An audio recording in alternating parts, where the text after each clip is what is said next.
Siapa yang selama 1,5 tahun ini punya anak di bawah usia 17 tahun? Apa rasanya umplek-umplekan setiap hari disuruh belajar dari rumah sementara rumahnya nggak ada tempat kecil aja untuk belajar zoom-zooman? Apa yang terjadi kalau ditambah 1,5 tahun lagi? Di sisi lain, kalangan rakyat umumnya, bagaimana rasanya mereka sahabat yang nggak ada internet, nggak ada pulsa, sementara di rumahnya ada 3 orang memerlukan komputer atau gadget atau laptop untuk kerja dan sekolah, tapi tidak memilikinya. Fakta saat ini, biaya sekolah dari rumah ternyata tidak murah. Menjalankan sekolah dari rumah ternyata nggak efektif, dapat ilmu tipis, nggak ada keterampilan lainnya termasuk laboratorium dan kehilangan skill olahraga, kesenian, dan keterampilan sosial lainnya. Bekerja dari rumah malah banyak stresnya, banyak wacana diskusi talk, tetapi tidak ada gerakan nyata. Diskusi doang, eksekusinya kecil, seminar, meeting, belajar online, ngomong doang 1-2 orang, wacana, diskusi.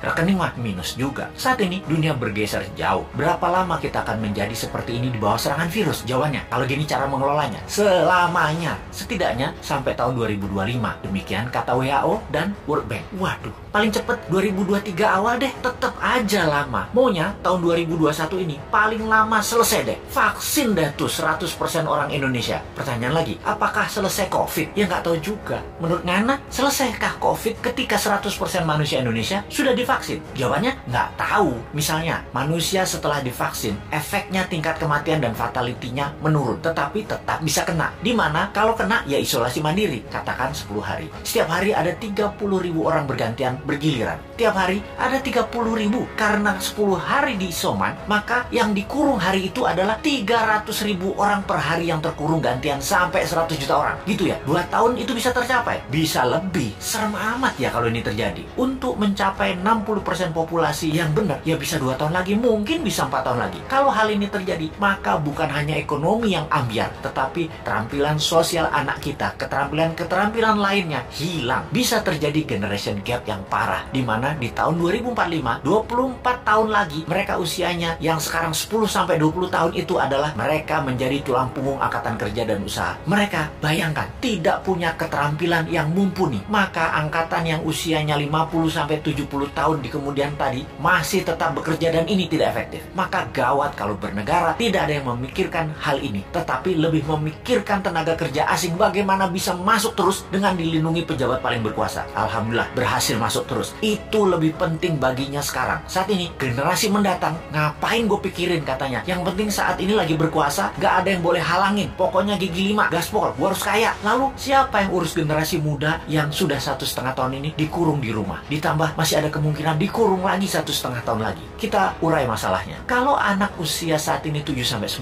tahun, usia SD, mereka tidak mengerti banyak tentang culture, budaya lokal wisdom. Bayangin, ditambah 1,5 tahun lagi terkurung. Mereka nantinya manusia yang tidak punya budaya. Lalu, remaja usia pancaroba, baru akil balik, usia 11-15 tahun. Mereka adalah manusia lagi cari jati diri. Kematangannya berubah. Dirinya not a girl, but not yet a woman. Menjadi terhambat. Ditambah 1,5 tahun lagi kejiwaan mereka, maka man atau woman tidak paham, tidak akan matang. Sulit menjadikan boy to man. Di usia 16-23 tahun, masa SMA dan kuliah, anak ini adalah masa kreatif dan puncak-puncaknya iseng dan puncak-puncaknya main di usia ini. Kesalahan-kesalahan kecil itu penting untuk modal nanti bersosialisasi di kemudian hari. Tidak banyak mereka bisa lakukan. Mereka masuk generasi yang hilang. Kalau ditambah 1,5 tahun lagi, sekolah mereka tak berketerampilan, tak ada kesempatan di laboratorium, di studio, praktek kerja, keilmuan jalanan atau street smartnya tidak ada. Hampir tidak mungkin membuat mereka berubah from man to gentleman. Ada 40% saat ini dari populasi Indonesia yang usianya saat ini 7-23 tahun. Yang 20 tahun lagi mereka merupakan tulang punggung keluarga, bangsa, negara. Jadi apa mereka ini nantinya? Ada yang mikirin pelindung nikel, mikirin. Yang pasang baliho jualan tahun 2024 itu mikirin. Yang menjabat sekarang mikirin. Kalau bosman, ada tuh bala muda walau kecil, kita berjuang.